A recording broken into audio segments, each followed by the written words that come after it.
Hello student, my name is Kishore Kumar and I am gonna teach you economics.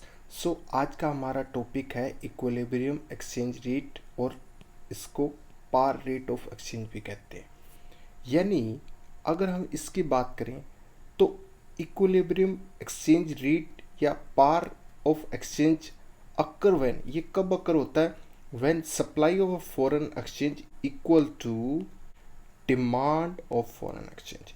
Sir, जब आप ये देखें कि सप्लाई है ना, वो सप्लाई है डिमांड के बराबर, जहाँ पर ये पॉइंट मैच होता है वहाँ पर हम इसको बोल देते हैं ये है क्या? पार रेट ऑफ एक्सचेंज या इक्विलिब्रियम रेट ऑफ एक्सचेंज। सो ये पॉइंट कौन सा होता है? आपको लास्ट क्लास के अंदर हमने जो पढ़ा देख लेते हैं। लास्ट क्लास में हमने देखा था, एक तो डिमांड को देखा था एंड दूसरा देखा था सप्लाई को। सो आपको डिमांड का पता है, सप्लाई का पता है, तो जहाँ पर ये डिमांड और सप्लाई पॉइंट का मैच होता है वही ई पॉइंट है, वही आपका इक्विलिब्रियम रेट ऑफ एक्सचेंज, या आप इसको पार रेट ऑफ एक्सचेंज। सो एक बार हम वो देख लेते हैं। लास्ट में डिमांड एंड सप्लाई में हमने क्या देखा था? सो ये थी आपकी डिमांड फॉर फॉरेन एक्सचेंज। सो ये शेप जो डिमांड की है वो इस तरह से होती है। यहाँ पर ये डाउनवर्ड स्लोप है। अगर मैं ये कहूँ कि R1 था, प्राइस जब R1 था तब डिमांड थी 200, और प्राइस बढ़ के 50 से 70 रुपये चले गया R2 की तरफ, तब डिमांड रह गई 100। यानी कहीं ना कहीं प्राइस इंक्रीज, यहाँ से प्राइस क्या हो गया? इंक्रीज हो गया, तो डिमांड डिक्रीज। यानी इस प्राइस के ऊपर ये डिमांड थी 200, और जैसे ही प्राइस हो गया ये वाला, तब डिमांड घट गया, क्या होगी? ये प्राइस का डिमांड के साथ में इनवर्स रिलेशनशिप है, अपोजिट डायरेक्शन में दोनों चलते हैं। सो ये तो एक शेप थी किसकी? डिमांड की। ओके, फिर हमने पढ़ा था सप्लाई का, सप्लाई ऑफ फॉरेन एक्सचेंज। ये शेप इस तरह से थी। यहाँ पर क्या था? जब प्राइस 50 रुपये था तब डिमांड थी 100।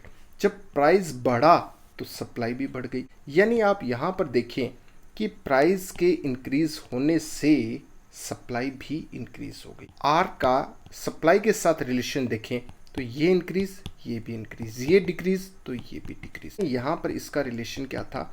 ये रिलेशन पॉजिटिव था। सो अगर हम सप्लाई की बात करें तो रिलेशन क्या है? पॉजिटिव। और अगर डिमांड की बात करें तब रिलेशन क्या है? नेगेटिव। और ये जो हम कर रहे हैं ये पॉइंट किसका लेके चल रहे हैं? प्राइस को लेके चल रहे हैं। प्राइस से सप्लाई या प्राइस से demand, positive relation, negative relation. हमें पता है कि ये शेप जाती है इस तरह से, और जो डिमांड सप्लाई की शेप कैसे है? ऐसे। और डिमांड की शेप कैसे है? ये इस तरह से। तो अभी जो हम बात करने वाले हैं वो इस सेंटर पॉइंट की बात करते हैं। यही हमारा पार रेट या इक्विलिब्रियम रेट होगा। सो अभी हम इसी को डिस्कस करने वाले हैं। तो आपने सप्लाई भी देख लिया, डिमांड भी देख लिया, अब ये पॉइंट आपको आसानी से क्लियर हो जाएगा। सो अब हम देखने वाले हैं determination of equilibrium exchange rate. So आपको यहाँ पर पता है कि ये क्या है? सप्लाई कर्व है, ये डिमांड कर्व है। यहाँ पर इसी चीज को पूरा का पूरा बताया हुआ कि ये देखिए आपकी ये वाली सप्लाई कर्व है, ये डिमांड कर्व है। SF यानी ये सप्लाई कर्व, DF यानी डिमांड कर्व। अब वो कहता है जो पॉइंट अपना E है, तो ये जो E जहाँ इंटरसेक्ट होता है, यानी ये वाला पॉइंट जहाँ पर डिमांड एंड सप्लाई दोनों मैच करती हैं, मिलती हैं, आके पॉइंट को हम बोल देते हैं पॉइंट ऑफ द इक्विलिब्रियम। सो अगर एग्जाम के अंदर आपको ये पॉइंट आता है तो आप सीधा ना इस पूरा का पूरा चार्ट है ना, ये अपने हिसाब से बनाएं, इसको एक्सप्लेन करें। जो ये एक्सप्लेनेशन है ना, ये आप अपनी लैंग्वेज में कर सकते हैं। इसके लिए कोई हार्ड एंड फास्ट नहीं है, आपको ये बुक की ही लैंग्वेज लिखनी है।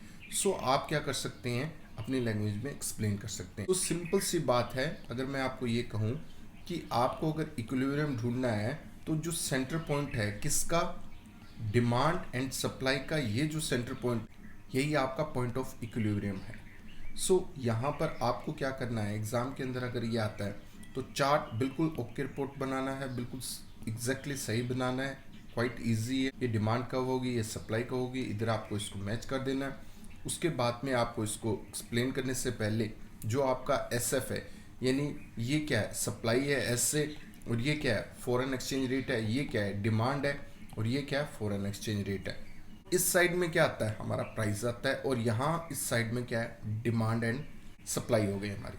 सो अगर हम इसकी बात करें, इस टेक्स्ट की, तो ये टेक्स्ट क्या कहता है, आप इसको अपनी लैंग्वेज में भी लिख सकते हैं, एग्जाम के अंदर हार्ड एंड फास्ट है, ये सही है, आपका चार्ट बिल्कुल ओके रिपोर्ट है, तो यहाँ से कोई दिक्कत नहीं है। अब हम फिगर 3 के हिसाब से जो ये एक्सप्लेन कर रखा है ये चार्ट को, तो फिगर 3 के यहाँ पर एक्सप्लेनेशन दिए, तो यहाँ पर भी वही बात रिपीट कर रहा है कि supply and demand measured on the x axis. अब जो आपकी सप्लाई और डिमांड है वो कहता है हम इस साइड में मेजर कर रहे हैं, and exchange rate on Y axis, और जो आपका एक्सचेंज रेट है वो हम इधर मेजर कर रहे हैं। तो यहाँ पर आपको बता देना है कि हम जो सप्लाई है वो इस साइड में लिखी हुई है, वो यहाँ से देख रहे हैं, एंड एक्सचेंज रेट कहाँ से देख रहे हैं, यहाँ से देख रहे हैं। उसके बाद में आगे कहता है कि DF is demand curve and SF is the supply curve of the foreign currency. तो ये हमने पहले ही देख लिया कि ये हमारे पास में जो है ये सप्लाई कर्व है, ये डिमांड कर्व है, जो कि आपको यहाँ पर भी आपने इसका बता रखा है कि ये देखिए ये यहाँ पर है, तो ये भी आपका डिमांड एंड सप्लाई के बारे में बता दिया, और ये आपने बता दिया एक्स एक्सिस के ऊपर, ये बता दिया वाई एक्सिस के ऊपर। Both the curve intersect at point ई, और कहता है कि जो दोनों ही ये कर्व हैं डिमांड एंड सप्लाई की, ये कहाँ पर इंटरसेक्ट होती हैं, ये आपकी होती हैं इस वाले पॉइंट के ऊपर। सो ये वाला पॉइंट ही आपका इक्विलिब्रियम कहलाएगा। It is an equilibrium point and OR is the equilibrium rate of exchange. So यहाँ पर OR, ये जो प्राइस का रेट है ये आपका इक्विलिब्रियम रेट है, यानी ये वो वाला रेट है जहाँ पर डिमांड एंड सप्लाई के फोर्स को आप देखते हुए जो रेट आया है वो ये वाला रेट है। सो आपको यहाँ से सबसे पहले बता दिया ये सप्लाई कर्व है, ये रेट है, सप्लाई को एक्स एक्सिस से देख रहे हैं एंड रेट को हम वाई एक्सिस से देख रहे हैं। ये SF यानी ये सप्लाई कर्व है, DF यानी ये डिमांड कर्व है, और जो OR है ये वाला रेट है, यहाँ पर जो प्राइस निकलेगा डिमांड एंड सप्लाई जहाँ इंटरसेक्ट करते हैं, तो ये वाले रेट को इन्होंने कहा है कि ये पॉइंट ऑफ इक्विलिब्रियम का रेट होगा। आप इसी बात को अपनी लैंग्वेज में लिख सकते हैं, हार्ड एंड फास्ट कोई ऐसा नहीं है। आपको एग्जाम के अंदर क्या लिखना है कि इस साइड में बता देना ये डिमांड एंड सप्लाई है, इधर ये रेट ऑफ एक्सचेंज को एक्सप्लेन कर दिया है, आपको SF क्या है, DF क्या है, ये सारी बातें एक्सप्लेन कर देनी है, और रेट आप R सेंटर का ले लिया, और R1 ये बताता है कि रेट जब बढ़े तो क्या होगा, R2 जब रेट घटे तो क्या होगा। तो 3 रेट लेने हैं, क्योंकि आप एक सेंटर का रेट लेंगे और एक अपवर्ड और एक डाउनवर्ड दोनों को एक्सप्लेन करेंगे। इसी तरह MQN ये आपने सप्लाई और डिमांड के हिसाब से आपने 3 पॉइंट लेने हैं आपको। सो रेट सेंटर का लेना है, और ये R1 अगर बढ़ता है तो क्या होता है, और ये R1 अगर घट जाए तो क्या होता है। तो ये आपको इंक्रीज डिक्रीज को बताने के लिए 3 रेट चाहिए आपको। इफ, अब ये देखिए यहाँ पर ये आपको कुछ अलग बात बताने वाला है, कंडीशन दे रहा है एक तरह से। If the rate of exchange rise to OR, कहता है कि अगर रेट बढ़ जाए, अगर OR से रेट बढ़ जाए, और रेट कहाँ पर चले जाए, ये चले जाए ऊपर की तरफ, यानी ये वाला आपको ये कह रहा है कि ये अगर रेट बढ़ जाए, OR से जो रेट था सेंटर वाला, ये अगर ये पहुंच जाए यहाँ पर R1, यानी OR1 अगर रेट हो जाए, अच्छा फिर इसका इफेक्ट क्या होगा, then the supply of foreign currency ON।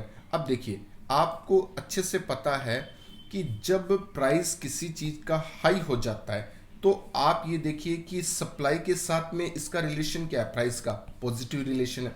इसका मतलब है कि यहाँ पर अगर कोई चीज राइज है, तो यहाँ पर फिर उसकी सप्लाई भी क्या होगी, राइज होगी। और इसका अगर मैं ये कहूँ कि डिमांड पे क्या असर पड़ेगा, ये डाउन चलेगी, क्योंकि अगर प्राइस राइज होता है तो ये डाउन हो जाएगी। इसका रिलेशन क्या चलता है, इनका रिलेशन पॉजिटिव चलता है, इनका नेगेटिव। ये पॉजिटिव में ये अगर बढ़ेगा प्राइस तो सप्लाई भी बढ़ जाएगी, और प्राइस अगर यहाँ डिमांड को देखें तो प्राइस बढ़ेगा तो इसका अपोजिट होगा, इनवर्स रिलेशनशिप रहेगा इन दोनों के अंदर। तो प्राइस राइज होगा जब, तो डिमांड डाउन आ जाएगी। अब ये कहता है कि अगर आपका प्राइस बढ़ता है तो सप्लाई कर्व ON चली जाएगी, यानी सप्लाई कर्व आपकी कहाँ से चली जाएगी, ये यहां पर आ जाएगी, ओ एन पे आ जाएगी, बढ़ जाएगी। अब यहां पर आपको एक बात तो क्लियर है कि जैसे ही ये प्राइस ऊपर गया, प्राइस ऊपर गया, तो सप्लाई भी क्या करेगी इसके साथ। देखिए यहां पर अगर प्राइस और सप्लाई की मेरे साथ बात करें तो ये यहां पर होती है, तो ये देखिए ये ऐसे से बढ़ती है, तभी तो सप्लाई का हमारी ऊपर की तरफ जाती है। यानी जब प्राइस यहां पर था तो सप्लाई यहां पर थी, जब प्राइस बढ़ेगा तो सप्लाई यहां होगी, अगर प्राइस घटा तो सप्लाई यहां होगी, तभी तो ये हमारी सप्लाई का इस तरह से बनती है। तो ये तो मानिए कि प्राइस के साथ में रिलेशन इनका इस तरह से चलता है, ये इस तरह से बढ़ता है। यानी जैसे ये इंक्रीज वैसे ये इंक्रीज, जैसे ये इंक्रीज वैसे ये इंक्रीज। तो ये सप्लाई कर्व क्या है, पॉजिटिव रिलेशन रखती है प्राइस के साथ में। तो यही बात यहां पर बता रखी है। आगे, will exceed demand OM by the amount of the इक्विलेट टू MN। तो यहां पर ये क्या करेगी, डिमांड को एक्सीड कर जाएगी। तो वो तो सही है, जब प्राइस इंक्रीज होगा तो सप्लाई क्या करेगी, एक्सेस हो जाएगी। किससे एक्सेस हो जाएगी, डिमांड से एक्सेस हो जाएगी, क्योंकि आपकी डिमांड तो थोड़ी होगी ज्यादा प्राइस के। प्राइस अगर बढ़ता है तो सप्लाई ज्यादा हो जाएगी। सप्लाई ज्यादा होने का मतलब ये हो जाएगा कि सप्लाई ग्रेटर देन किससे हो जाएगी, इससे हो जाएगी, डिमांड से। डिमांड से सप्लाई ज्यादा कब होती है, जब प्राइस बढ़ जाता है, क्योंकि आप यहां पर जैसे प्राइस बढ़ा इसका रिलेशन पॉजिटिव है, इसका नेगेटिव है, तो ये तो ऊपर की तरफ चली जाएगी, ये तो आपकी ऊपर की तरफ चली जाएगी और ये गिर जाएगी। सो यहां पर क्या होगा, जब प्राइस राइज होगा तो इसका रिजल्ट होगा सप्लाई इंक्रीज होगी और ये ग्रेटर देन हो जाएगी, किससे, डिमांड से हो जाएगी। Supply being more than demand, the rate of exchange will come down to OR। अब क्या होगा, देखिए अल्टीमेटली बात वही आ जाएगी कि आप ये देखिए, जब अगर सप्लाई बढ़ जाएगी, डिमांड से ज्यादा हो जाएगी, सप्लाई ग्रेटर देन डिमांड हो जाएगी, तो डिमांड अगर लो होगी किसी चीज की, डिमांड लो हो जाएगी, तो फिर वापस प्राइस क्या होगा, लो हो जाएगा। यानी ये जो सप्लाई है ये बढ़ेगी, तो ये जो प्राइस है वो OR1 से वापस कहां पर आ जाएगा, गिर जाएगा। आप यहां पर देखिए प्राइस का सेंटर पॉइंट, अगर हम ये कहें प्राइस बढ़ा तो रिजल्ट निकलेगा सप्लाई बढ़ी, डिमांड कम हो गई, तो ये इससे ग्रेटर देन होगी। इसका रिजल्ट अल्टीमेटली क्या बनेगा, जब डिमांड डिक्रीज होती है तो प्राइस वापस क्या करेगा, गिर जाएगा। यानी ये जो प्राइस बढ़ा था ना, ये वापस क्या करेगा, गिर जाएगा। सो इसी तरह से क्या होता है, यहां पर ये सारा एक्सप्लेन कर रखा है। इसकी आप अपोजिट कंडीशन पहले देख लो। देखिए यहां पर मैं आपको यहां पर बताया कि प्राइस बढ़ गया, प्राइस बढ़ा तो सप्लाई बढ़ी, सप्लाई बढ़ी तो ये ज्यादा हो जाएगी, किससे, डिमांड से ज्यादा हो जाएगी। और अब यहां पर मैं आपको कहता हूं, जब डिमांड यहां पर कम होती है, किसी चीज की डिमांड अगर कम हो जाएगी तो उसका प्राइस क्या हो जाएगा, गिर जाएगा। ठीक है ना। यहां पर अगर मैं ये कहूं कि डिमांड को देखते हुए प्राइस को देखा है मैंने, डिमांड को देखते हुए प्राइस को देखा है, जब डिमांड गिरती है किसी चीज की, डिमांड अगर लो हो जाएगी तो उसका प्राइस भी टूट जाएगा। किसी चीज की अगर मार्केट में डिमांड ही नहीं है तो ऑटोमेटिकली उसका प्राइस क्या होगा, टूट जाएगा। ये जो प्राइस है ना, ये जो यहां पर चला था R1, ये चला था, कहां से चला था, ये था OR, था OR से कहां चला था, OR1। वो ये क्या हुआ, रिजल्ट क्या हो गया, सप्लाई बढ़ी और डिमांड टूट गई, और डिमांड और सप्लाई को देखते हुए देखें तो सप्लाई ज्यादा हो गई, बहुत ज्यादा हो गई, उसकी डिमांड कम हो गई। अब यहां पर क्या हो गया, अब हमारे पास में क्या आ गया कि ये देखिए, डिमांड को देखते हुए पॉइंट ऑफ व्यू किसके हिसाब से, डिमांड के पॉइंट ऑफ व्यू से मैंने प्राइस को देखा, तो वापस प्राइस, ये प्राइस आपका चला था, कहां से चला था, OR1 से चला था, ये प्राइस वापस पहुंच जाएगा OR पे। देखा, यानी कहानी कहां से चली थी, कहानी यहां से चली थी। इससे क्या हुआ था, यहां से कहानी चली थी, रेट बढ़ गया, कहां पर चले गया, OR1 पे। रिजल्ट क्या निकला, सप्लाई बढ़ी, सप्लाई बढ़ने से क्या हो गया, डिमांड कम हो गई। किसी चीज की अगर हम ये देखें, supply is greater than, supply किससे ग्रेटर देन है, ग्रेटर देन डिमांड है। अब क्या होगा, डिमांड कम हो गई, किसी चीज की प्रोडक्ट की अगर डिमांड मार्केट में नहीं है तो वापस प्राइस टूटेगा। तो ये वापस प्राइस कहां पर पहुंच गया, ये OR से OR1 पे गया था, ये वापस OR पे आ जाएगा। तो ये इसी बात को पूरा का पूरा एक्सप्लेन कर रहा है। और यहां पर आपको ये क्या कह रहा है, if the rate of exchange fall to OR, then the demand of the foreign currency ON will be more than its supply to MN, demand being more than supply. तो इससे क्या होगा, rate of exchange will again rise to OR. Second क्या कर रहा है, ये उसी की अपोजिट बात बता रहा है. वो ये कह रहा है कि अगर प्राइस फॉल आ जाए, पैसा गिरेगा, तो रिजल्ट क्या होगा, डिमांड किसी, देखिए कोई चीज सस्ती हो जाएगी तो उसकी डिमांड क्या हो जाएगी, बहुत ज्यादा हो जाएगी. और ज्यादा डिमांड होने से क्या होगा, डिमांड ज्यादा हो जाएगी किससे, सप्लाई से.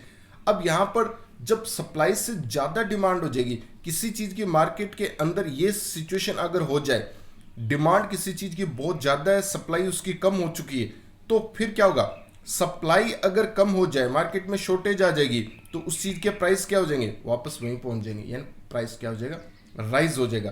तो ये अल्टीमेटली क्या करता है, ये पॉइंट डिटरमाइन करता है. देखिए यहां पर मैं आपको बता देता हूं कि अगर ये कहें कि प्राइस टूट गया, प्राइस अगर गिर गया, किसी चीज का प्राइस गिरा, प्राइस गिरने से क्या होगा, प्राइस गिरने से उसकी डिमांड बढ़ जाएगी. बाजार में अगर कोई चीज सस्ती हो जाएगी तो उसकी डिमांड क्या हो जाएगी, राइज हो जाएगी.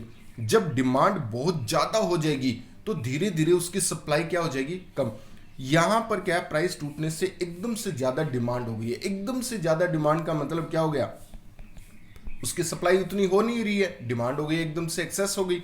अब यहां पर इंडिया में मान लीजिए साल के 1 लाख आईफोन बिकते हैं और 1 लाख फोन वाले की प्राइस अगर 25,000 हो जाए, तो आपको पता है रातों रात, जैसे जियो की सिम फ्री हो गई थी, तो उसके लिए ये मानिए कि जो एक नई कंपनी आई थी, एकदम से लोग हफ्ता हफ्ता उसके लिए वेट कर करके लाइन में लग लग के भी उसकी सिम ले रहे थे. तो ऐसा ही कुछ हुआ, उसकी डिमांड एक्सेस हो गई. क्यों हो गई, प्राइस सस्ता हो गया. प्राइस सस्ते होने से क्या, सप्लाई उतनी हो नहीं रही है. इसका मतलब डिमांड कहां पर पहुंच गई, ग्रेटर देन सप्लाई पहुंच गई. जब डिमांड ग्रेटर देन सप्लाई पहुंच गई है, तो इसका मतलब क्या है, मार्केट में सप्लाई कम हो रही है, मार्केट में किसी चीज की सप्लाई कम है. और जब किसी चीज की शॉर्टेज होती है, तो फिर जैसे जियो की सिम में क्या हुआ, सिम तो फ्री थी, लोगों ने ब्लैक में बेचना शुरू कर दिया, यानी कहीं ना कहीं बिना बात के उसके प्राइस क्या कर दिए, हाई कर दिए. तो जब भी किसी चीज की शॉर्टेज होती है ना, तो उसका प्राइस क्या होगा, कम होने से, किसी चीज की कमी होने से उसका प्राइस क्या होगा, बढ़ जाएगा. यानी जो प्राइस यहां पर गिरा था वो वहीं पर पहुंच जाएगा. जो यहां पर एक्सप्लेनेशन है, ये सारी की सारी मैं आपको एक रिपीट कर देता हूं कि पहले तो प्राइस के बढ़ने की बात की है, फिर प्राइस के घटने की. जब प्राइस बढ़ता है तो इसका सीधा असर जाता है सप्लाई के ऊपर. प्राइस बढ़ता है ना, तो सप्लाई ज्यादा हो जाती है. सप्लाई ज्यादा किससे हो जाती है, डिमांड से. अब ये देखिए, डिमांड जब टूटती है, डिमांड, देखिए यहां तक आप क्या करें, ये तो आपका हो गया एक सिचुएशन, और वापस उसका रिवर्स देखेंगे. यहां पर ये रिवर्स इफेक्ट है, यानी इसका सीधा असर हुआ ये, और इसका रिवर्स इफेक्ट है ये. यानी ये चीजें क्या करती हैं, ये बढ़ेगा, इसका परिणाम ये होगा, और अल्टीमेटली बात घूम के उसी रेट के ऊपर आ जाएगी. यानी यहां पर ये जो राइज होता है ना, ये राइज, ये वापस कहां पर पहुंच जाएगा, ये वहां पर, ये वापस यहां ई पे पहुंचेगा. तो यहां पर आप देखते हैं कि प्राइस बढ़ा, सबसे ज्यादा प्राइस बढ़ता है तो सप्लाई उसकी एकदम से लोग ज्यादा करेंगे, ज्यादा करेंगे तो ये डिमांड से ग्रेटर देन पहुंच जाएगी. जब ग्रेटर देन डिमांड जब पहुंच जाएगी, तो ये तो इसका इफेक्ट हो गया. अब इसका रिजल्ट अल्टीमेटली आगे जाके रिवर्स इफेक्ट में बदलेगा. जब किसी चीज की डिमांड बिल्कुल कम हो जाती है, तो उसका प्राइस क्या हो गया, मार्केट में गिर गया. यानी जो प्राइस यहां पर चला था, ये यहां पर चला था, ये प्राइस घूम के वापस कहां पर आ गया, OR पे आ गया. यानी जहां से गाड़ी चली, ये वापस कहां पर पहुंच गई, उधर ही पहुंच गई. सो ये केस था राइस का.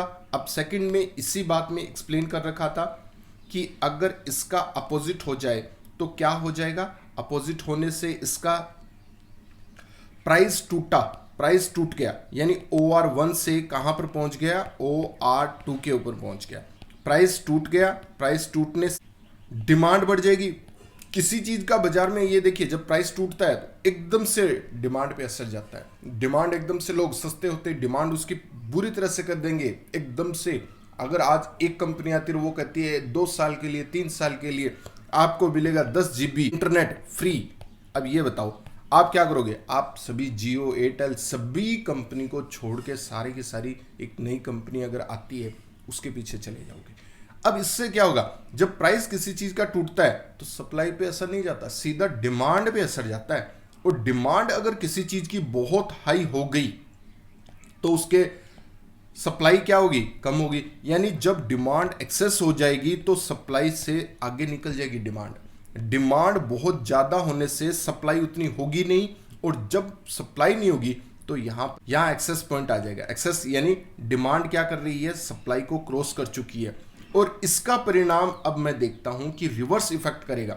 यानी जो प्राइस आपका चला था, यहां पर OR2 हुआ था, ये चला कहां से था, ये चला था आपका OR से। अब यहां पर देखिए, जब ये क्या होगा, इसका रिवर्स इफेक्ट देखना। जब किसी चीज की सप्लाई एकदम से कम हो जाएगी, एकदम से कम हो जाएगी, शॉर्टेज आ जाएगी बाजार के अंदर, तो फिर उसका प्राइस बढ़ जाएगा। प्राइस बढ़ने का मतलब क्या हो गया, प्राइस वापस OR पे, यानी वापस प्राइस कहां पर चले जाएगा, OR1 पे। यानी जो टूट के OR2 था, गिरा था, ये वापस पहुंच जाएगा OR1 पे। सारा का सारा ना एक्सप्लेनेशन यही दिया हुआ है, यहाँ पर एक्सप्लेन कर रखा है। सो मैं आपको एक क्विक रिवीजन देता हूँ। तो हमारा सबसे पहले तो ये कहते हैं कि ये वाला पॉइंट होता है जहाँ पर सप्लाई एंड डिमांड यहाँ पर जो मैच करती हैं, ये पॉइंट हो गया आपका इक्विलिब्रियम पॉइंट। इस साइड में क्या है, प्राइस है, और इस साइड में डिमांड एंड सप्लाई है। तीन केस क्यों लिए हैं, क्योंकि एक केस क्या है बढ़ने के लिए, एक क्या है घटने के लिए। ये सेंटर प्राइस हो गया, यहाँ पर प्राइस को बढ़ाया, यहाँ पर घटाया, और यहाँ पर आपको एक केस दिया है। कहते हैं ये जो पॉइंट है ये आपका ई पॉइंट हो गया, यहाँ तक आपको कोई दिक्कत नहीं है। अब वो क्या कहते हैं, जो एक्सप्लेनेशन है, जैसे ये क्या है, हमारी फिगर नंबर 3 है, इसी फिगर 3 को एक्सप्लेन किया। तो इफ अगर किसी चीज का प्राइस, ये मान लेते हैं, बढ़ जाएगा, किसी चीज का प्राइस बढ़ता है तो उसके ऊपर डिमांड का असर नहीं होता। लोग जब प्राइस मार्केट में हाई होता है ना, तो उसका सप्लाई क्या होती है, एक्सेस हो जाती है। सप्लाई एकदम से ज्यादा होने से क्या है, ये क्रॉस कर जाएगी किसको, डिमांड को, ये ग्रेटर देन हो जाएगी डिमांड से। और अल्टीमेटली फिर इसका रिजल्ट क्या निकलेगा, इसका रिजल्ट ये निकलेगा कि यहां पर डिमांड जब गिरती है, तो ये क्या करेगी, इसके प्राइस को तोड़ देगी, यानी प्राइस भी गिर जाएगा बाजार में। किसी चीज की डिमांड ही नहीं है तो ऑटोमेटिकली उसका क्या होगा, प्राइस क्या होगा, टूट जाएगा। यानी ये जो प्राइस चला था, ये अपना R था और ये R1 पे चला था, तो यहां पर ये जो इफ R से प्राइस गया था, कहां पर, R1 पे गया था, इससे क्या होगा, अब ये प्राइस क्या हो गया, यहां प्राइस बढ़ा था, ये वापस टूट जाएगा। जब ये टूटता है तो ये कहां पर पहुंचेगा, ये वापस कहां पहुंचेगा, R पे पहुंचेगा। ये कहानी यहां से चली थी, यहां पर पहुंच गई। और इसी को इन्होंने ये भी कहा हुआ है, इफ प्राइस अगर गिरे तो क्या होगा, प्राइस यानी अगर R, यहां पर ये सेंटर R था, R2 की तरफ चले गया, यानी प्राइस R से कहां चले गया, R2, प्राइस गिरा। जब किसी चीज का मार्केट में प्राइस गिरता है तो इस बार सप्लाई पे असर नहीं होता, प्राइस गिरने से लोग सप्लाई बिल्कुल नहीं करेंगे। यहां पर तो उल्टा होगा, डिमांड चली जाएगी, क्रॉस करेगी, डिमांड एक्सेस हो जाएगी, एकदम से लोग ज्यादा से ज्यादा डिमांड करेंगे। किससे क्रॉस कर जाएगी, डिमांड क्रॉस कर जाएगी सप्लाई को। तो यहां केस क्या हो गया, demand is greater than supply. So यहां demand is greater than supply होगी, तो फिर इसका परिणाम क्या होगा, जब कहीं पर ये देखते हैं कि सप्लाई एकदम से टूट जाती है, सप्लाई शॉर्टेज हो जाएगी, कम है यहां पर, तो सप्लाई कम होने का परिणाम क्या होगा, किसी चीज की मार्केट के अंदर बिल्कुल भी सप्लाई नहीं हो रही है, पीछे से शॉर्टेज चल रही है, तो मार्केट में जब किसी चीज की शॉर्टेज आ जाती है तो उसका प्राइस राइज हो जाता है। यानी ये जो प्राइस कहां पर गिरा था, ये यहां पर R से प्राइस गिरा था R2 पे, तो ये प्राइस वापस कहां पर पहुंच जाएगा, R2 पे पहुंचेगा। ये कहानी चली कहां से थी, ये कहानी चली थी R से R2 की तरफ, और वापस कहां पर पहुंच गई, R2। तो यानी ये जो डिमांड एंड सप्लाई क्या करती हैं, ये प्राइस को कंट्रोल कर लेती हैं, और ये प्राइस कंट्रोल होके कहां पर पहुंच जाता है, अल्टीमेटली ये प्राइस आपका पहुंच जाता है यहां पर। तो इसी पॉइंट को कहा गया है, ये है आपका इक्विलिब्रियम पॉइंट। सो आपको इस इक्विलिब्रियम पॉइंट के अंदर आपको इतना सा है, एग्जाम के अंदर आता है, एकदम से आप अगर ये सिचुएशन समझ गए हैं, सिचुएशन को अगर आपने समझा है, तो आपको एकदम से एक्सप्लेन करने में कोई दिक्कत नहीं आएगी। तो आप चार्ट भी बना सकते हैं, यानी आप चार्ट भी बना सकते हैं और आपको ये केस है तो पहला केस ये है, सेकंड केस है, दो सिचुएशन को फिगर 3 को नीचे एक्सप्लेन करके समझाया हुआ है, आप एकदम से देख सकते हैं। याद आपको रखने वाली बात अगर मैं कहूं, जब प्राइस बढ़ता है तो इसका असर सबसे पहले जाएगा सप्लाई के ऊपर। जब मार्केट के अंदर प्राइस बढ़ता है तो सप्लाई बढ़ती है, असर कहां होता है, प्राइस बढ़ने का सप्लाई पे असर होता है, ये क्रॉस कर जाती है डिमांड से, और जब ये डिमांड से क्रॉस करती है तो डिमांड कम हो जाती है, तो प्राइस टूट के वापस कहां पर पहुंच जाता है, ये प्राइस पहुंच जाता है यहां पर।